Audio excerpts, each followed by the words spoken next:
নতুন নতুন ভালোবাসার গল্প পেতে আমাদের চ্যানেলটি সাবস্ক্রাইব করে পাশে থাকা বেল আইকনে ক্লিক করুন। ধন্যবাদ।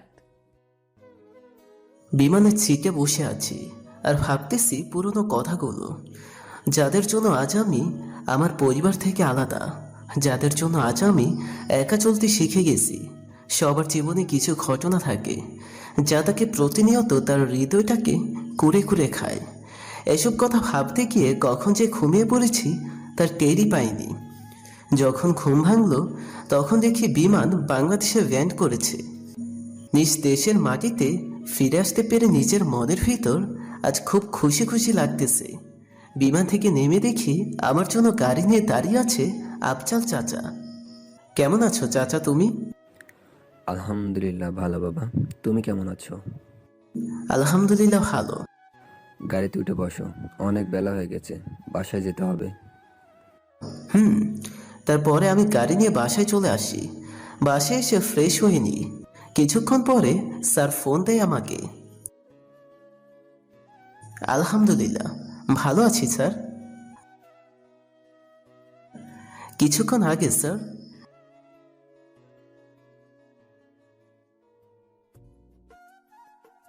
আচ্ছা ঠিক আছে স্যার, আমি আগামীকাল বিকেলে যাব আপনার বাসায়। আল্লাহ হাফেজ। রাতে খাবার খেয়ে শুয়ে পড়ি। সকালে ঘুম থেকে উঠে ফ্রেশ হয়ে খাবার খেয়ে ছাদে যাই মনটাকে ফ্রেশ করতে।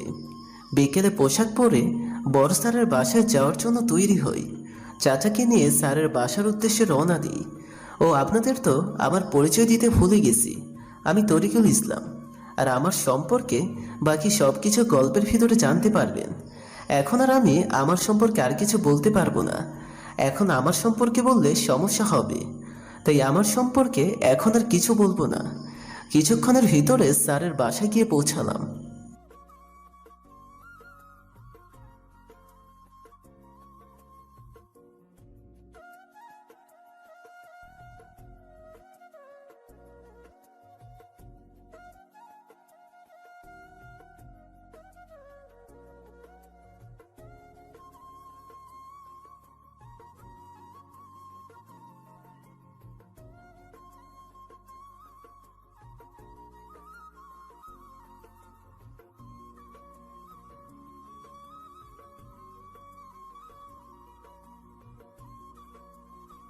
আচ্ছা ঠিক আছে স্যার।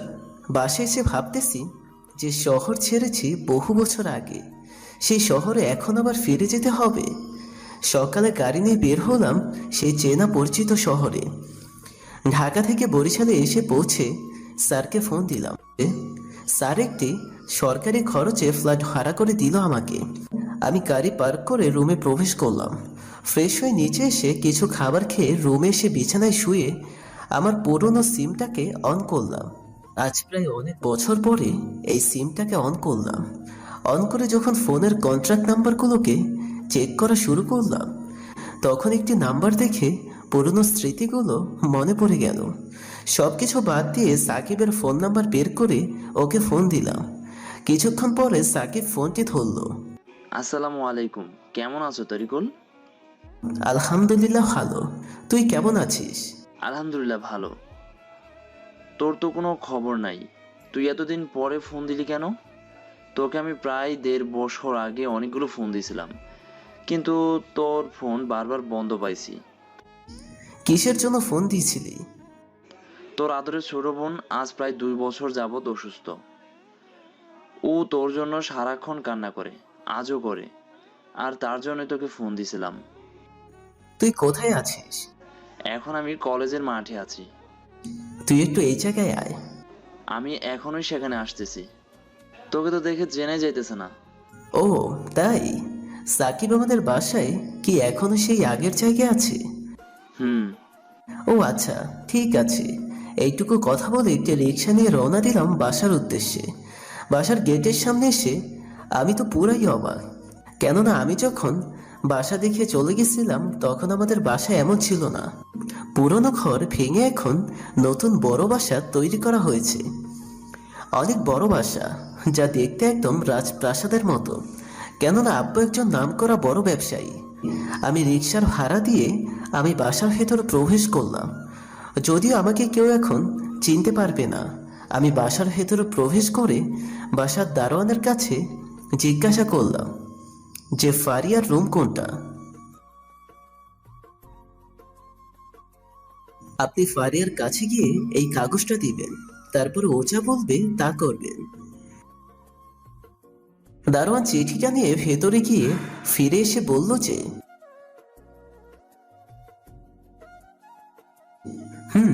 তারপরে আমি তার সাথে ফারিয়ার রুমে গেলাম। আমি ওর রুমে প্রবেশ করার পরে দারোয়ান চলে গেল। আমি ফারিয়ার দিকে তাকানোর পরে দু চোখ বেয়ে পানি পড়তে শুরু করলো।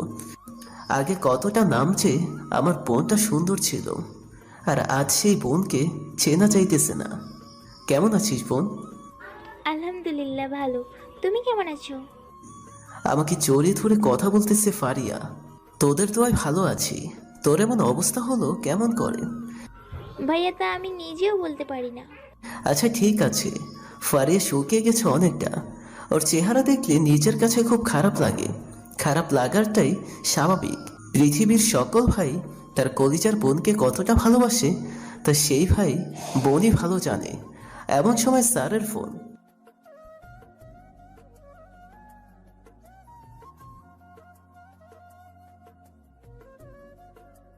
আচ্ছা ঠিক আছে স্যার। স্যারের সাথে কথা বলার পরে একটি মেয়ের রুমের ভেতরে প্রবেশ করে খুব জোরে চিৎকার দিল। মেয়েটির চিৎকারের শব্দ শুনে বাসার সবাই ফারিয়ার রুমে চলে আসলো। আমার আব্বু আম্মু বড় দুই ভাই তারা আসছে। তাদের সাথে দুজন পরিচিত মেয়ে দেখলাম। আমার ধারণা তারা হয়তো দুই ভাইয়ের বউ হবে। তাহলে এই মেয়েটাকে? কি হয়েছে এখানে নীলা? এই ছেলেটি দেখুন ফারিয়াকে কিভাবে জড়িয়ে ধরেছে। এই মেয়ে, তোমার হয়েছে কি? এত সব কিছু নেগেটিভ ভাবো কেন? এই ছেলে, তুমি কে? আর তুমি আমার মেয়েকে অমন করে ধরে আছো কেন? পারিয়া, আমি গেলাম, পরে আবার আসবো। আচ্ছা ঠিক আছে। আপনাদের আমার পরিচয় জানতে মন চাইলে ফারিয়ার কাছ থেকে জেনে নিবেন। তোমার পরিচয় ফারিয়া নয়, তুমি নিজেই দিয়ে দাও। ভাইয়া, তুমি তোমার পরিচয়টা দাও তো।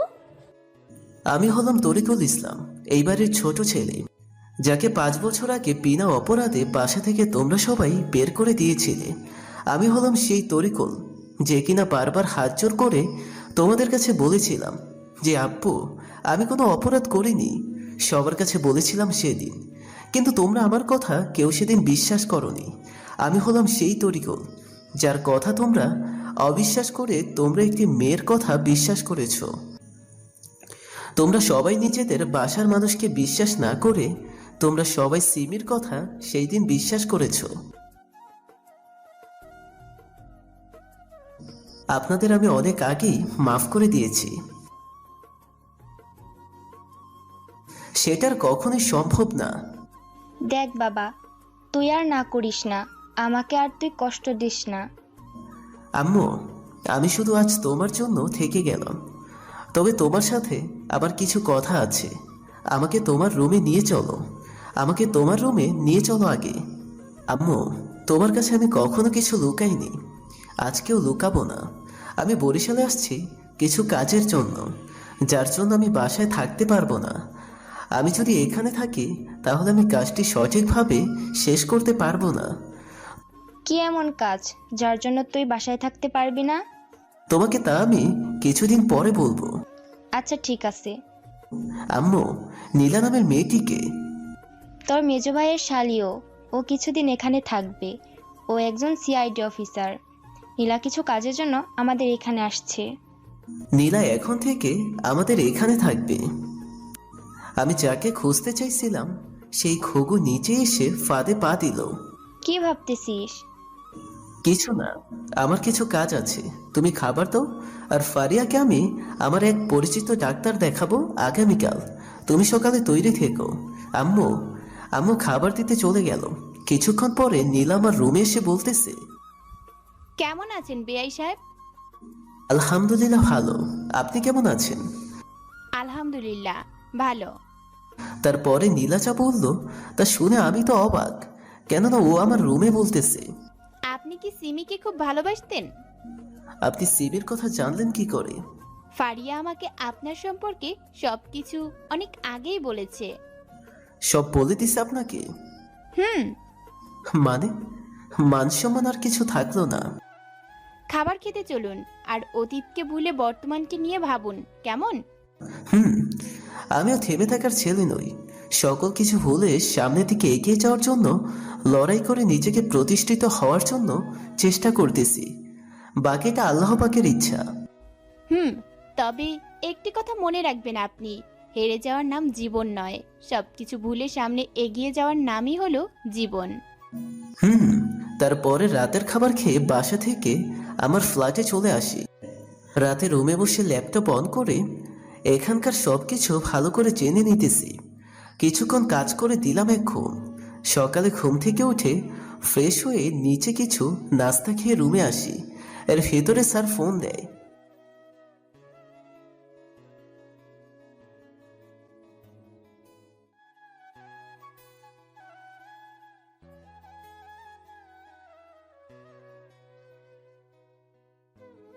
ঠিক আছে স্যার।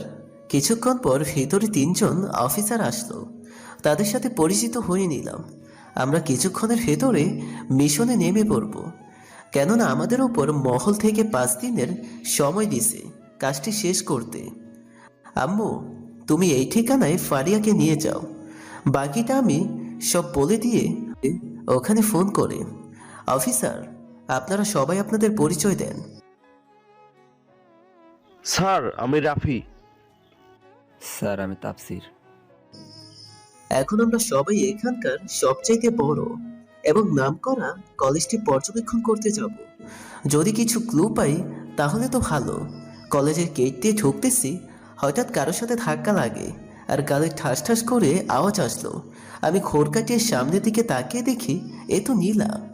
সরি, আসলে বুঝতে পারিনি যে আপনি আমাকে ধাক্কা দিছেন। ওকে, ঠিক আছে।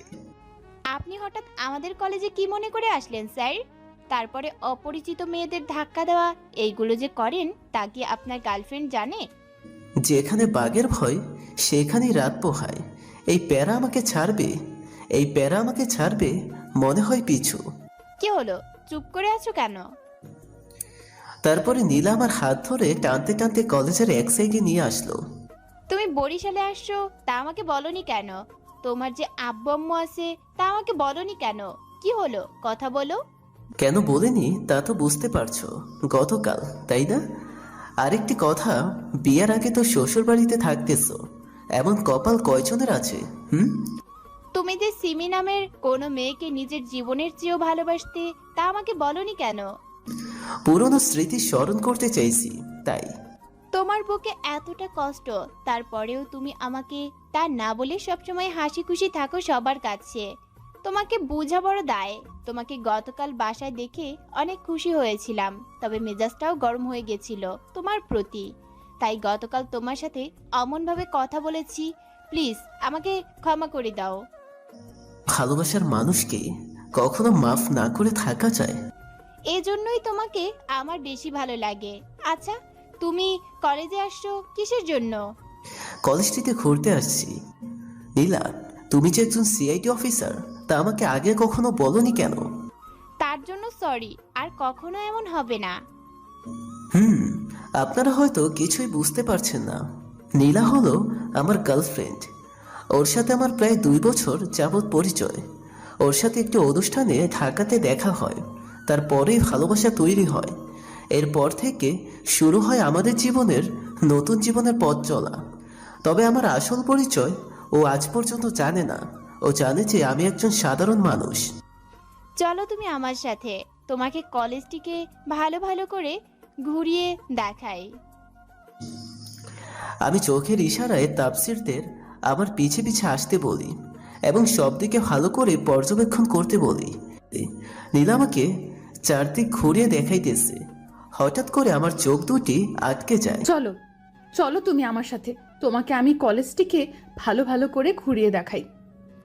আমি চোখের ইশারায় তাফসিরদের আমার পিছে পিছে আসতে বলি এবং সব দিকে ভালো করে পর্যবেক্ষণ করতে বলি। নীলা আমাকে চারদিক ঘুরিয়ে দেখাইতেছে। হঠাৎ করে আমার চোখ দুটি আটকে যায়, কেননা একটি ছেলে কলেজের পেছন থেকে একটি ব্যাগে করে কি যেন নিয়ে যেতেছে, আর ছেলেটি সেই কাজটি খুব ভয়ের সাথে করতেছে। ছেলেটিকে দেখে আমার সন্দেহ হলো কিছুটা, তাই তাফসিরকে চোখের ইশারায় ছেলেটিকে ফলো করতে বললাম। চলো আমরা দুজন একটি গাছের নিচে বসি, তোমার সাথে আমার কিছু কথা আছে, যা খুবই জরুরি কথা। ওকে, তাহলে একটি গাছের নিচে বসি, চলো। হুম। গাছের নিচে বসার পরে নীলা আমার কাঁধে মাথা রেখে বসে থাকে। কিছুক্ষণ পরে নীলা বলল, তোমাকে আমার কিছু বলার আছে। কথাগুলো বলবো যে কেমন করে সেটা ভাবতেছি। তুমি কথাগুলো অন্যভাবে নিও না, কেমন? হুম, বলো। আসলে আমার বিয়ে ঠিক করেছে বাসা থেকে, এখন তুমি কিছু একটা করো। তুমি নিজেই বলো, আমি এখন তোমার জন্য কি করতে পারি? তুমি আমার বাসায় গিয়ে আমাদের কথা বলো। আমার কোনো চাকরি নেই, এটা তুমি ভালো করে জানো। তা অনেক আগে থেকেই আমি তোমাকে নিজের খরচ অনেক কষ্ট করে জোগাড় করে চলাফেরা করি। তোমাকে বিয়ে করে কি খাওয়াবো বলো? আমার যে চাকরি আছে তা ভুলে গেছো? তাছাড়া তোমার বাবার কি কোনো কিছু কম আছে? আমি তার কেউ নয়, আমি তার কোনো সম্পত্তি ভোগ দখল করব না কখনো। সবকিছু বাদ দিয়ে তুমি আমার বাসায় যাও, গিয়ে দেখো তারা কি বলে। আচ্ছা ঠিক আছে, যাব, তবে তারা যেন আমার বাবার পরিচয় জানতে না পারে। তোমার যে আগে থেকেই আমাদের পরিবারের আত্মীয়, তা যেন তারা বুঝতে না পারে। আমি চাই না আমার জন্য তোমার বোনের এবং তোমার কোনো ক্ষতি হয়। আচ্ছা ঠিক আছে। তুমি তাহলে ক্লাস করো, আমি একটু একা একা কলেজটি ঘুরে দেখি। আমি নীলার কাছ থেকে চলে এসে তাফসিরের কাছে চলে আসি। তাফসির, ছেলেটির খবর কি এখন? স্যার, ছেলেটিকে আমাদের বাসায় আটকে রেখেছি। এমন সময় বড় স্যার আমাকে ফোন দিলেন।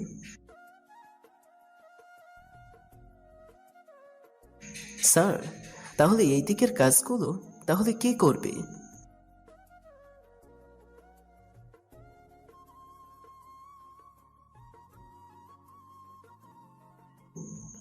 আচ্ছা ঠিক আছে স্যার।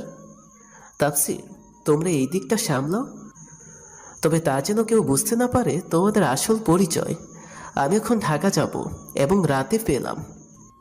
আমার কিছু কাজ আছে, বেশ কিছু কাজ আছে, যার জন্য সেখানে প্রায় 20 দিনের মতো থাকতে হবে।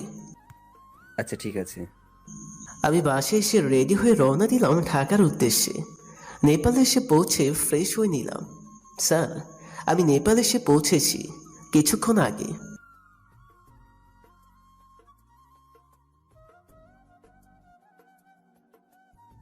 ইনশাআল্লাহ। নেপাল আমার বিভিন্ন কাজের মাধ্যমে কেটে গেল 10 দিন। এই 10 দিনে পরিচিত কারোর সাথে কোনো যোগাযোগ করিনি। অন্যদিকে নীলার আব্বু নীলাকে বলতেছে, নীলা, তোমার বিয়ে ঠিক করেছি আমরা। তোমার আগামী 2 দিন পর বিয়ে। তুমি যার জন্য অপেক্ষা করতেছো তার কি আছে বলো? তার কিছু নেই, একটি চারকি পর্যন্ত নেই। আর আমি যে ছেলের সাথে তোমার বিয়ে ঠিক করেছি তার নিজের বাড়ি আছে, গাড়ি আছে, ভালো চারকি আছে। এরপরও তুমি চাও বলো? তোমার তার সাথে বিয়ে হলে সারা জীবন সুখে জীবনযাপন করতে পারবে। নীলা কিছুক্ষণ ভেবে দেখলো যে তার আব্বু যা বলেছে তা সত্যি। নীলা বিয়েতে রাজি হয়ে গেল। বলতে বলতে নীলার বিয়ের কাজ শেষ হয়ে গেল। ছেলে আর্মিতে চাকরি করে। আমার কাজ আজ শেষের পথে। আমি নেপালে আসছি আজ 20 দিন হলো। আমি আগামীকাল সকালে দেশের উদ্দেশ্যে রওনা দিব। দেশে এসে স্যারকে ফোন দিলাম, স্যার আমি দেশে পৌঁছেছি। আমি এখন কি বরিশালে যাব? ঢাকাতে তো আর কোনো কাজ নেই।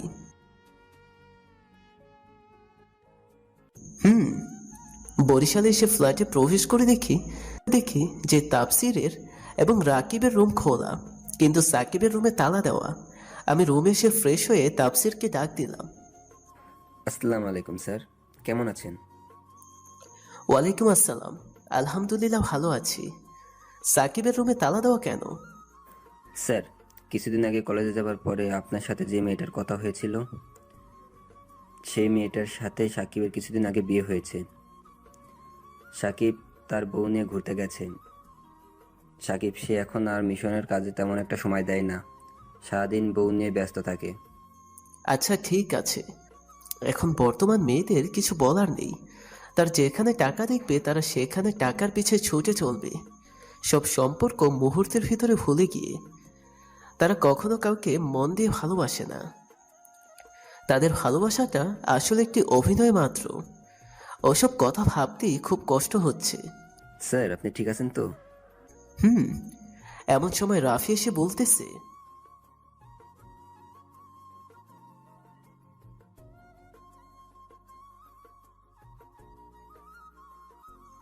সেখানে গেলে আমার পরিচয় আর গোপন রাখা যাবে না। তবে আজ পর্যন্ত আমার আসল পরিচয় কেউ জানতে পারেনি, কিন্তু আজ তা সবাইকে জানানো ছাড়া আমি আর কোনো উপায়ে দেখতেছি না। কেননা নারীদের সম্মান আমি সবসময় করি আর সারা জীবন করব। এখন আমাদের সবকিছু ভুলে গিয়ে কলেজের মেয়েদের ইজ্জত রক্ষা করা হলো আমাদের প্রধান কাজ। সবাই সবার গান নিয়ে তৈরি হও, এখন কলেজে যাব আমরা। আমি গানটি কোমরে গোজে নিয়ে নিচে রওনা হই কলেজের উদ্দেশ্যে। কিছুক্ষণ পরে কলেজে 3টি গাড়ি প্রবেশ করে। গাড়িগুলো দেখে কলেজের সবাই অবাক, কেননা গাড়িগুলো ছিল সিআইডির। সিআইডি দেখে কলেজের সবাই অবাক। সিআইডি অফিসারদের ফোন করে নীলা কলেজে আসতে বলেছে। সিআইডি অফিসারের ভেতর থেকে একজন বলতেছে, এই তোদের এত বড় সাহস কলেজের মেয়েদের সাথে খারাপ আচরণ করিস?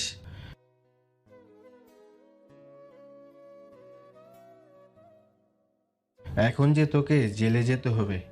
এই কথা বলার পরে অফিসারের ফোনের দিকে তাকানোর সাথে সাথে ছেলেটি একটি মেয়েকে ধরে তার দিকে বন্দুক তাক করে ধরে বলতেছে, তবে কথাটি বলার সাথে সাথে ছেলেটির 2 হাতে 2টি গুলি এসে লাগে। ছেলেটি মাটিতে লুটিয়ে পড়ে। এটা দেখে সবাই অবাক, কেমন কেমন করে এটা হলো। সবাই মাঠের দিকে ভালো করে তাকিয়ে দেখতেছে আমাদের 3 জনকে, আমাদের হাতে বন্দুক। সবাই ভাবতেছে যে আমরা কে আর আমাদের আসল পরিচয় বা কি। সবচাইতে নীলামাকে নিয়ে ভাবতেছে। যখন আমি সবার কাছে এসে পৌঁছালাম তখনই সাকিব সবার ভেতর থেকে বলে উঠল, স্যার আপনি এখানে? আপনি কখন নেপাল থেকে আসলেন? সাকিবের মুখে স্যার ডাক শুনে সবাই অবাক।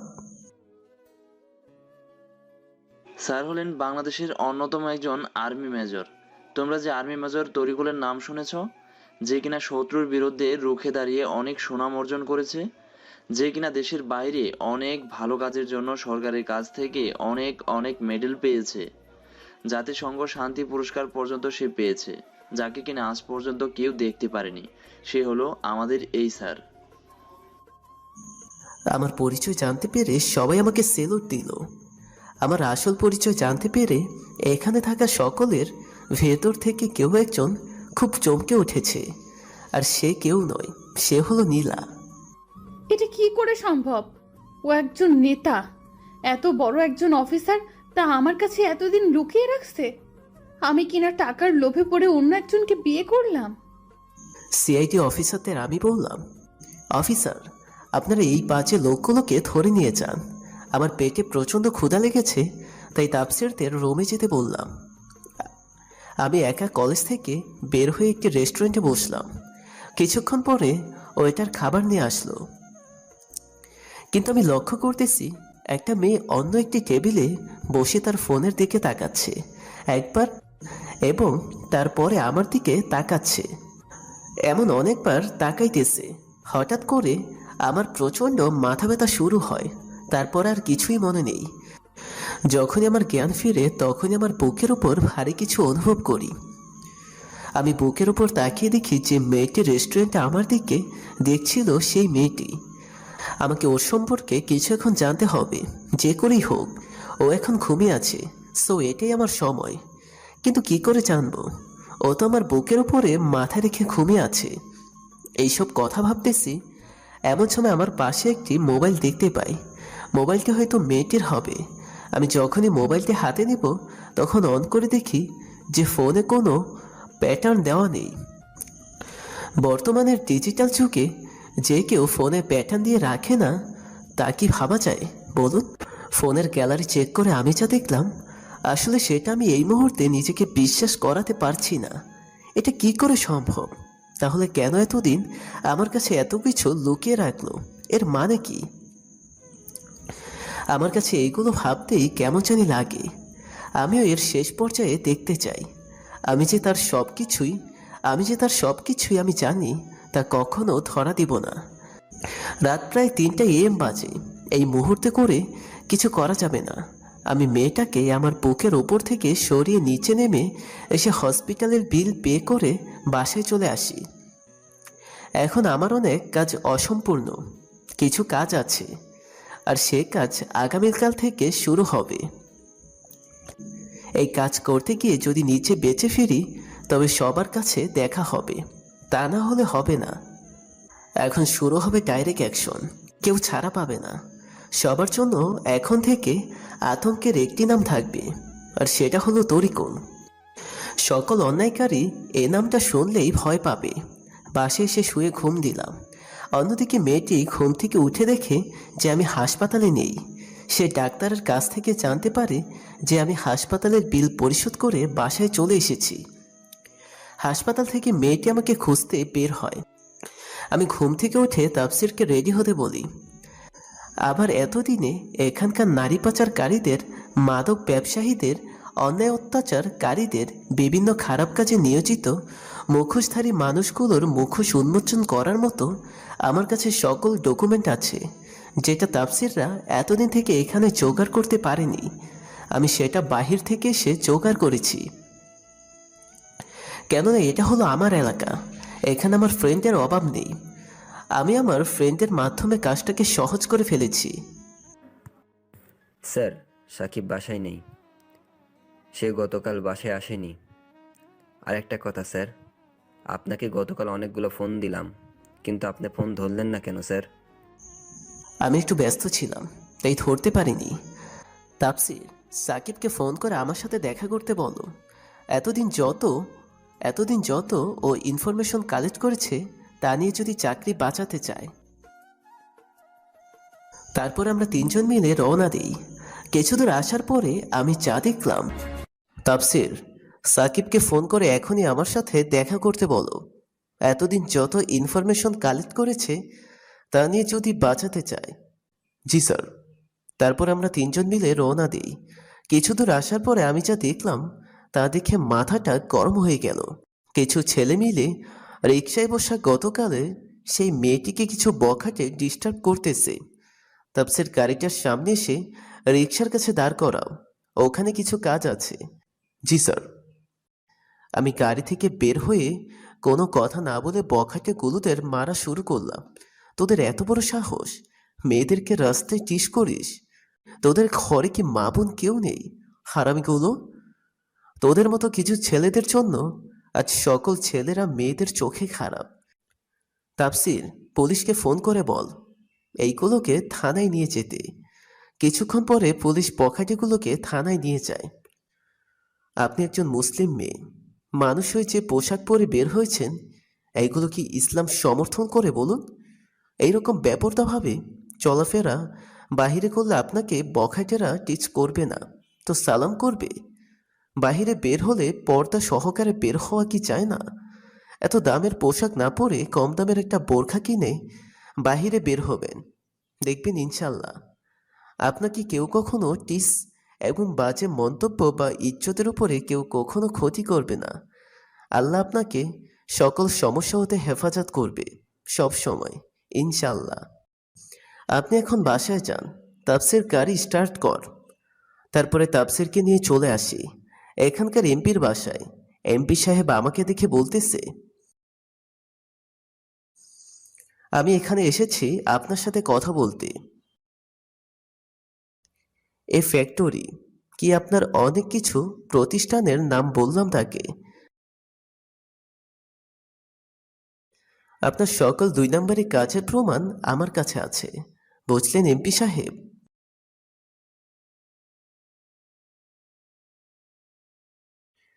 আমি কোনো অপরাধীকে কখনো ভয় করে কথা বলি না, বুঝছেন?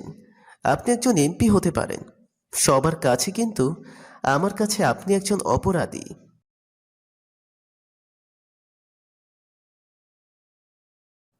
এমপির এই কথা শুনে মাথাটা গরম হয়ে গেল। তাফসির, তুই এমপি সাহেবকে হ্যান্ডকাপ পরা, দেখি ওনার কোন বাপ খালু এসে ছাড়িয়ে নিয়ে যায়। ওনার ক্ষমতা না দেখলে আমার ঘুম হবে না। সো ওনাকে জেলে নিয়ে একটু এমপির আপ্যায়ন করিস, কেমন? একটি কাগজ সাইন করে রাফির হাতে দিলাম। রাফি এই কাগজটি সাকিবকে দিবে। কাজের ত্রুটি করার জন্য তাকে চাকরি থেকে বরখাস্ত করা হলো। আচ্ছা ঠিক আছে স্যার। ওদেরকে থানায় পাঠিয়ে দিয়ে বাইরে এসে গাড়িতে উঠে স্যারকে ফোন দিলাম। স্যার, এমপিকে ধরেছি। তার অপরাধের সমস্ত প্রমাণ আমাদের কাছে আছে।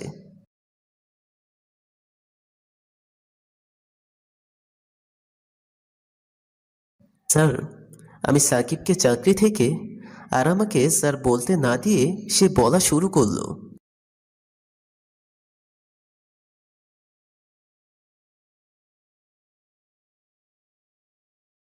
হুম। স্যারের সাথে কথা বলে বাসার উদ্দেশ্যে রওনা দিই, কিন্তু বাসায় এসে আমি যা দেখলাম তা দেখে তো আমি অবাক। কেননা আমাদের বাড়িতে সাকিব এবং নীলা, তারা দুজন ভাবির সাথে কথা বলতেছে। আমাকে বাসায় দেখে সাকিব বসা থেকে দাঁড়িয়ে যায়। স্যার, আপনি এখানে? আমাদের বাসায় আমি আসবো না তো কি অন্য কেউ আসবে বলো? আমি আর কোনো কথা না বলে উপরে চলে আসি। আমি সোজা ফারিয়ার রুমে প্রবেশ করি। ফারিয়া আমাকে দেখা মাত্রই আমাকে জড়িয়ে ধরে। এখন কেমন আছিস ফারিয়া? আলহামদুলিল্লাহ, ভালো। তুই তো দেখতেছি এই 1 মাসে আল্লাহর রহমতে বলতে গেলে একদম পুরোপুরি সুস্থ বললেই চলে। হুম। আচ্ছা, আম্মু রুমে এখন চল। তারপরে আম্মুর সাথে কথা বললাম। হঠাৎ আম্মু বলতে যে আমাকে এখন বিয়ে করতে হবে। আমি বিয়ে করব, তবে 1 মাস পরে।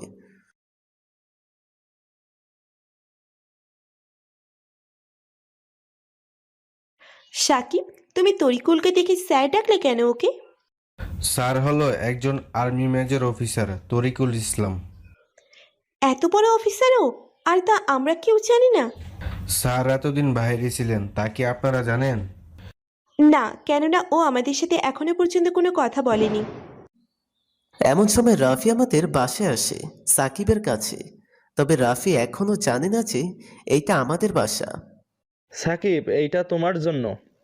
একটি কাজ এগিয়ে দিয়ে সাকিবকে বলল। এটা কি? স্যার আমাকে চাকরি থেকে বরখাস্ত করে দিল? আপনাকে স্যার সকালেই এই গত কয়েকদিনের সকল ইনফরমেশন নিয়ে স্যার আপনাকে দেখা করতে বলেছিল, কিন্তু আপনি তা কি করেছেন? আপনি কাজের প্রতি যে অবহেলা করেছেন তার জন্য আপনাকে চাকরি থেকে বরখাস্ত করা হয়েছে। এমন সময় আমি ফারিয়াকে নিয়ে ওপর থেকে নিচে নামতেছিলাম। আমাদের দেখে রাফি বলে ওঠে, স্যার আপনি এখানে? এটা আমাদের বাসা, আর তুমি হঠাৎ আমাদের বাসায়? ও বুঝছি, তুমি তাফসিরকে ফোন করে এখানে আসতে বলো। আজকে সবাই আমাদের বাসায় দুপুরের খাবার খাবে, কেমন? এখন তোমরা সবাই গল্প করো। আমি বাহির থেকে ফারিয়াকে নিয়ে ঘুরে আসি। সবাই আড্ডা দিতেছে আর আমরা দুজন অনেকক্ষণ ঘুরোঘুরি করে বাসায় চলে আসি। বাসায় এসে আমি ফ্রেশ হয়ে শুয়ে পড়ি। কিছুক্ষণ পরে সবাই একসাথে খাবার খেয়ে আমি রুমে এসে দিলাম এক ঘুম। ঘুম থেকে উঠে ফ্রেশ হয়ে ছাদে গিয়ে দেখি রাফি আর ফারিয়া দুজনে গা ঘেঁষে হেসে হেসে কথা বলতেছে। আমি একটি কাশি দিলাম, সাথে সাথে দুজন দুদিকে সরে দাঁড়ালো। রাফি এবং ফারিয়া, এদিকে আসো। রাফি, আমি কোনো কথা পেঁচিয়ে বলা পছন্দ করি না। আমি যা বলবো তার সঠিক উত্তর দিবে। রাফি, তুমি কি ফারিয়াকে ভালোবাসো? হ্যাঁ স্যার। ফারিয়া, তোর কিছু বলার আছে এতে? তুমি যা ভালো বুঝবে তাই হবে ভাইয়া। রাফি, তোমার বাবা মাকে আমাদের বাসায় বিয়ের প্রস্তাব নিয়ে আসতে বলো, কেমন? হুম। এমন সময় আমার ফোনে একটি কল আসে। তারপরে ফোন রিসিভ করতেই ফোনের ওপাশ থেকে যা বলল তা শুনে আমি তো, কেননা সেই ফোনটি দিয়েছে একজন সিআইডি অফিসার। আর সেই সিআইডি অফিসার কি হলো, একজন মেয়ে। আমি যতটুকু জানি যে এখানে গত 3-4 দিন আগে সিআইডি অফিসে নতুন একজন এসিপি এসেছেন, কিন্তু আমি তাকে সময় স্বল্পতার জন্য দেখা করতে পারিনি। এখন আমাকে তার অফিসে দেখা করতে বলে, এবং তার সাথে একজন ক্রিমিনাল আছে যে কিনা আমাদের মিশনের শেষ টার্গেট ছিল।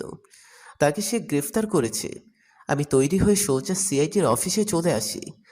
অফিসের ভেতরে প্রবেশ করে আমি যখন এসিপির রুমে প্রবেশ করলাম, তারপরে যাকে দেখলাম তাকে দেখে আমি তো অবাক, কেননা সে আর কেউ নয়, সে হলো সেই দিনের মেয়েটি। তবে তাকে এই পোশাকে দেখে ততটা অবাক হয়নি যতটা সে আমাকে ভেবেছিল। আপনারা হয়তো ভাবতেছেন কেন আমি অবাক হলাম না। ফ্ল্যাশব্যাক। সেই দিন হাসপাতালে বসে আমি যখন তার ফোনটি নিয়ে অনেকক্ষণ খাটলাম, তখন তার ফোনে তার পরিচয় সম্পর্কে আমি জানতে পারি। আর এই মেয়েটি আমার কাছে অপরিচিত হলেও তার কাছে আমি হয়তো পরিচিত হতে পারি, কেননা এই মেয়েটি হলো বড় স্যারের মেয়ে, আর সেটি স্যার আমার কাছে গোপন রাখে।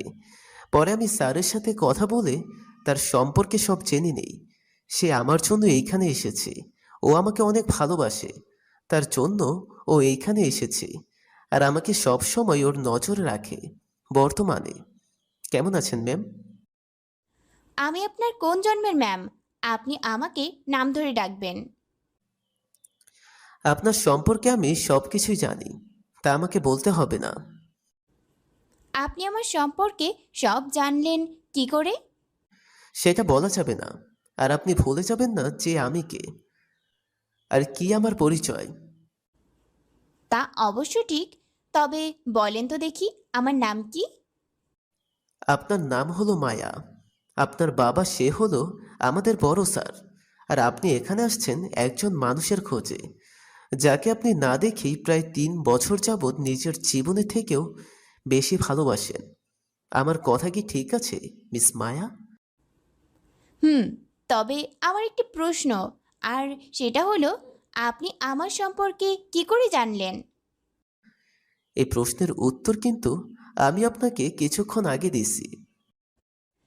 কিসব খালি আপনি আপনি করে ডাকতেছ?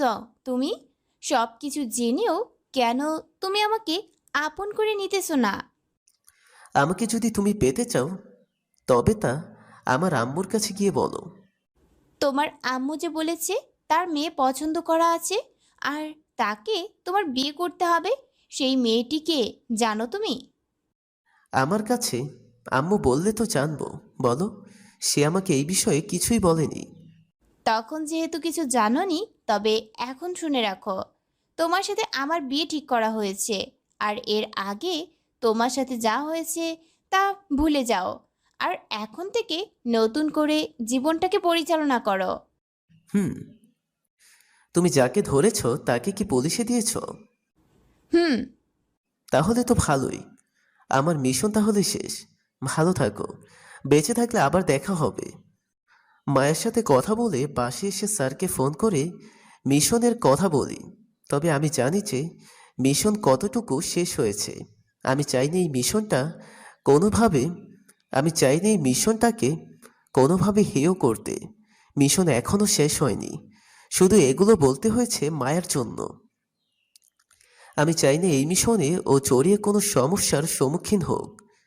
তাই এই মিশন আমরা এখন তার সতর্কতার সাথে শেষ করব, ইনশাল্লাহ। মায়ের সাথে কথা বলে পাশে এসে স্যারকে ফোন করে মিশন শেষের কথা বলি। তবে আমি জানি যে মিশন কতটুকু শেষ হয়েছে। আমি চাইনি এই মিশনটাকে কোনোবারে হেয় করতে। মিশন এখনো শেষ হয়নি, শুধু এগুলো বলতে হয়েছে মায়ের জন্য। আমি চাই না এই মিশনে ও জড়িয়ে কোনো সমস্যার সম্মুখীন হোক। তাই আমি এই মিশন আমরা এখন তার সতর্কতার সাথে শেষ করব, ইনশাআল্লাহ। বাসে এসে রাতে রুমে বসে ল্যাপটপ অন করে কিছু কাজ করতেছি, এমন সময় কে যেন রুমে ঢোকে আমাকে জড়িয়ে ধরল। পরে তাকে দেখে আমি তো পুরাই অবাক, কেননা সে আর কেউ নয়, সে হলো মায়া। কি করতেছে আমার জান? কিছু কাজ করতেছি, তারপরে মায়ের সাথে কিছুক্ষণ কথা বলে দিলাম এক ঘুম। সকালে ঘুম থেকে উঠে তাপসিরকে নিয়ে বেরিয়ে পড়ি কলেজের উদ্দেশ্যে। তাপসির, আমাদের গোপন কথা কেউ যেন জানতে না পারে। কেউ জানতে পারবে না স্যার। আমাদের যে করেই হোক এই নারী পাচারকারী গডফাদারকে ধরতে হবে। একজনকেও ছাড়া যাবে না। সব কথাকে গোড়া থেকে উপড়ে ফেলে দিতে হবে, তার যে কোনো মূল্যে। তারপর আমরা দুজনে কলেজে এসে কলেজটিকে ভালো করে পর্যবেক্ষণ করলাম, আর কলেজের বিভিন্ন জায়গায় কিছু গোপন ক্যামেরা লাগালাম। আমাদের একটিই টার্গেট, আর সেটি হলো বরিশাল বিভাগকে সকল সন্ত্রাসীর হাত থেকে রক্ষা করা। রাতে মনিটরের সামনে বসে আছি, কোনো তথ্যই পাইতেছি না। ঘড়ির দিকে তাকিয়ে দেখি রাত 2টা AM বাজে। তখন একজন লোককে দেখতে পেলাম, তবে তার চেহারা দেখা যায়নি। তবে একটি লাশ পড়ে থাকতে দেখলাম কলেজের সামনে। এখন মিশনটা আবার ঘুরে গেল, নতুন রূপ নিয়েছে। আমাদের আরো কঠিন হয়ে গেল মিশনটা। স্যার, আমাদেরকে নতুন কিছু ভাবতে হবে। আগামীকাল থেকে কলেজে আরো ক্যামেরা সংখ্যা বাড়াতে হবে, আর আমাদের নজরদারি করতে হবে। তাফসির কলেজের সামনে আমাদেরকে আগামীকাল থেকে ছদ্মবেশে নজর রাখতে হবে। আমাদের জানতে হবে এই খুনটি কে করেছে আর কিসের জন্য করেছে। তবে পুলিশ অথবা সিআইডি অফিসার কেউ যেন জানতে না পারে যে আমরা মিশনে এখনো আছি। স্যার, কলেজের ভিতরে ছদ্মবেশী ঢোকার একটা ভালো উপায় আছে। কি উপায়? স্যার, আপনার আমি আগামীকাল থেকে কলেজের প্রস্তাব এগোবো। তারপর সকলের মনের কথা জানবো এবং তথ্য সংগ্রহ করব। তোর আইডিয়া ঠিক আছে, তবে কলেজের ভেতরে কিছু লোক রাখতে হবে আমাদের। কিছু অফিসার ছদ্মবেশে কলেজের স্টুডেন্ট হিসেবে ভেতরে প্রবেশ করিয়ে দিব। স্যার, আমি খুব ভালো ফুচকা বানাতে পারি। ফুচকা বেচা জমবে এবার, ধরবে মোরা নারী পাচার। এখন রুমে গিয়ে ঘুমিয়ে পড়ো, আমিও ঘুমিয়ে পড়ি। আগামীকাল সকালে অনেক কাজ আছে। সকালে আমি আর তাফসির ফুচকার দোকান নিয়ে কলেজে যাই। রাফি আছে কলেজের বাহিরে ছদ্মবেশে। স্যার, ফুচকা তো বেশি মেয়েরা নিচ্ছে। আমার কিন্তু স্যার একটা মেয়ে পছন্দ হয়ে গেছে। খুব ভালো, তবে আগে এই কাজ শেষ করি, তারপরে তাকে নিয়ে ভেবো, কেমন? কিছুক্ষণ পরে তাফসিরকে বললাম, তাফসির, আমি দেখতেছি তুমি কি তা দেখতেছ। স্যার, কলেজের পিয়নের কথা বলছেন? রাফিকে বল পিয়নের দিকে ভালো করে নজর রাখতে। রাতে বাসে এসে রাফিকে বললাম পিয়নকে ফলো করে কি জানতে পারছে তা বলতে। স্যার, আজ রাত আমাদের মিশনের শেষ রাত হবে বলে মনে হচ্ছে। আর স্যার, আপনার কথা মতো সবাই জেনে গেছে যে এমপি সাহেব এখন জেলে আছে। নারী পাচার এবং মাদক ব্যবসায়ের জন্য সে ধরা পড়েছে, সেটা সবাই জেনে গেছে। তাফসির মনিটর অন করে। আমরা মনিটরের দিকে অনেকক্ষণ চেয়ে থাকলাম, কিন্তু কিছু তথ্য পাইতেছি না। হঠাৎ কলেজের পিয়নকে দেখলাম কলেজের ভেতরে প্রবেশ করতে। এখন রাত প্রায় 1:30 AM বাজে। এই সময় সে কলেজের ভেতরে প্রবেশ করলো। আমি কলেজের ভেতরে সিসিটিভি ফুটেজগুলোতে ভালো করে নজর রাখলাম। কিছুক্ষণ পরে যাকে দেখলাম তাকে দেখে আমার মাথা ঘুরে গেল, কেননা সে হলো আমাদের সকলের সম্মানিত একজন ব্যক্তি, যাকে সবাই শ্রদ্ধা করে, যিনি হলেন হাজারো ছাত্রছাত্রীর শিক্ষার কারিগর। তিনি আর কেউ নয়, তিনি হলেন কলেজের অধ্যক্ষ স্যার। তার মানে কলেজের মেসের ছাত্রীদের যে ধর্ষণ করা হতো, তাদেরকে নানাভাবে নির্যাতন করা হতো, তাতে স্যার হাত ছিল। তার মতো মানুষ কিনা নারী পাচারের কাজ করে, এইসব ভাবতেই কেমন লাগে। স্যার, এখন কি করবেন? মিশন শেষ করে দিব আগামীকাল, তবে এই কাজগুলো করতে হবে খুব সতর্কতার সাথে। আরো কিছুক্ষণ মনিটরের সামনে বসে থেকে সবকিছু ভালো করে পর্যবেক্ষণ করে দিলাম এক ঘুম। সকালে ঘুম থেকে উঠে তাফসির, রাফি এবং আমি কলেজের উদ্দেশ্যে রওনা হই। কিছুক্ষণ পরে আমার ফোনে একটা ফোন আসে। নাম্বারটা আমার কাছে একসময় খুব পরিচিত ছিল, তবে নাম্বারটা তখন যতটা পরিচিত ছিল এখন তার থেকে বেশি অপরিচিত, কেননা নাম্বারটা হলো নীলার। ফোনের ওপাশ থেকে আলহামদুলিল্লাহ। একজন বেকার ছেলে কি করে একজন আর্মি অফিসারের চাকরি ফিরিয়ে দিবে বলেন? তাছাড়া আমি একজন অলসতা মানুষকে কখনোই ফিরিয়ে আনবো না। আর ফিরিয়ে আনবো না। আমার হাতে কিছু নেই, আপনি বরং বড় স্যারের সাথে কথা বলেন। তাফসির গাড়ি একদম কলেজের পাশে রাখবি। আমাদের আগে মেয়েগুলোকে উদ্ধার করতে হবে, তবে খুব সতর্কতার সাথে। সবাই মাস্ক পরে নাও আর আমাকে ফলো করো। আমরা কলেজের ভেতরে প্রবেশ করে চারদিকে ভালো করে দেখে নিয়ে ছাত্রী হোস্টেলে চলে আসি। অনেকক্ষণ খোঁজাখুঁজির পরে যে রুমে মেয়েগুলোকে আটকে রেখেছে সেই রুমের দরজা ভেঙে প্রেস করি। রুমের ভেতরে গিয়ে যাকে দেখলাম তাকে দেখে আমি তো পুরাই অবাক। এটা কি করে হতে পারে যে কিনা একজন সিআইডি অফিসার, সে এখন এই রুমে বন্দী, আর তা কেউ জানে না সে কথা। আমাকে দেখা মাত্রই মায়া এসে আমাকে জড়িয়ে ধরল। মায়া, তুমি এখানে আসলে কেমন করে? আমার মাথায় তো কিছুই ঢুকতেছে না। গতকাল যখন আমি অফিস শেষে রাত করে বাসায় আসতেছিলাম, তখন কিছু গুন্ডা এসে আমাকে অজ্ঞান করে এখানে নিয়ে আসে।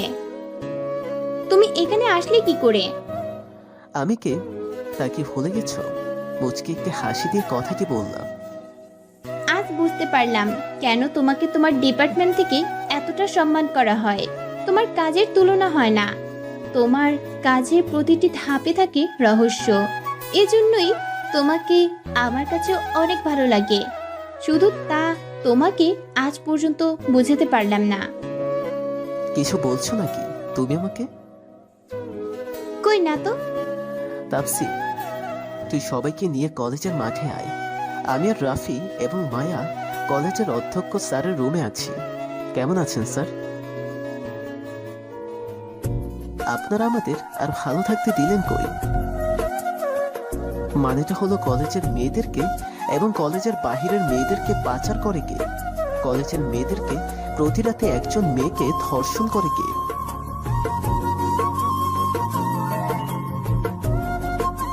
ও তাই নাকি? রাফি, মায়াকে নিয়ে ভেতরে আসো। স্যার মায়াকে দেখে ঘাবড়ে গেল। আরো প্রমাণ লাগবে? ঠাস ঠাস করে স্যারের কাল বরাবর কয়েকটা মেরে দিলাম। কেমন লাগে এখন? তোর মুখোশ আজ প্রকাশ পাবে। আমি স্যারের শার্টের কলার ধরে মাঠের ভেতর নিয়ে আসি। কলেজের সকল স্যার এবং ছাত্রছাত্রীরা সবাই মাঠে আসে। আমি সবার উদ্দেশ্য করে বলি, আপনারা এতদিন যাকে কলেজের অধ্যক্ষ স্যার হিসেবে জানেন, তার আসল পরিচয় কি জানেন?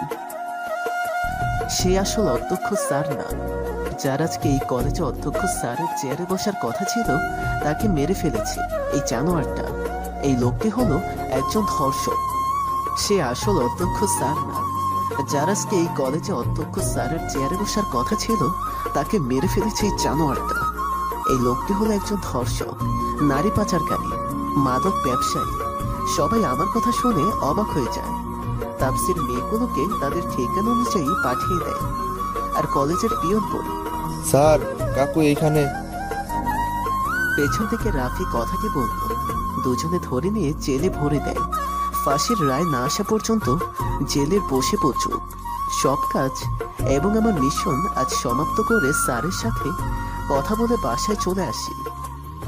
তোর মিশন তো এখন শেষ, আগামী কালই তোর বিয়ে, আর তুই এই বিষয়ে কোনো কথা বলবি না। মায়ের কথায় আমি মনে মনে হাসলাম। তারপর রুমে এসে কিছুক্ষণ রেস্ট নিলাম। কিছুক্ষণ পরে, ভাইয়া, আগামীকাল তো তোমার বিয়ে, আমাকে এখন তুমি মার্কেটে নিয়ে যাবে। আচ্ছা চলো এখন তাইলে, তবে বাসায় সবাইকে রেডি হতে বলো। সবাইকে নিয়ে মার্কেটে যাব। সবাই মিলে মার্কেট করে বাসায় চলে আসি। কিছুক্ষণ পরে আমাদের বাসায় নীলা এবং সাকিব চলে আসে। তবে আমি তাদেরকে দেখে কোনো কথা না বলে নিজের রুমে চলে আসি। তাফসির কই? তাফসির কই? তুই আর রাফি কোথায়? জি স্যার। স্যার আসতেছি, ভাবিকে তার বাসায় পৌঁছতে আসতে দেরি হচ্ছে স্যার। আচ্ছা ঠিক আছে। আজ আমার আর মায়ার বিয়ে। সবকিছু ঠিকঠাক মতো ইসলামিক নিয়মে বিয়েটা সম্পূর্ণ হয়। সমস্যাটা বাস্তব বাসর ঘরে প্রবেশের পরে। আমি ভেতরে প্রবেশ করার পরে দেখি যে মায়া অনেক বড় ঘোমটা দিয়ে খাটের উপর বসে আছে। আমি ধীরে ধীরে খাটের কাছে গিয়ে খাটের উপর বসে যখনই মায়ের ঘোমটা তোলার চেষ্টা করতেছি, তখন সময়। গতকাল থেকে আজকে একটিবারও কি আমার কথা তোমার মনে পড়েনি? আমাকে একটিবার কি ফোন দিছিলে? তার সাজা এখন তোমাকে পেতে হবে। ফ্রেশ হয়ে এসো, নফল নামাজ আদায় করবো এখন। নামাজ শেষে যখন আবারও খাটে বসলাম,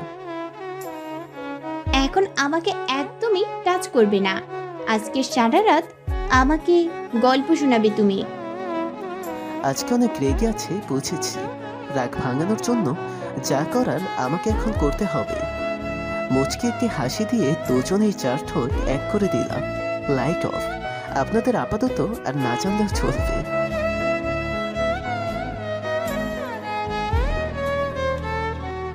সবাই ভালো থাকবেন এবং সুস্থতা কামনা করছি। এখানেই শেষ করে দিলাম। আপনারা এতদিন আমাদের পাশে থেকে আমাদের সাপোর্ট করার জন্য আপনাদের সকলকে অসংখ্য ধন্যবাদ। সবাই নিয়মিত 5 ওয়াক্ত নামাজ আদায় করবেন।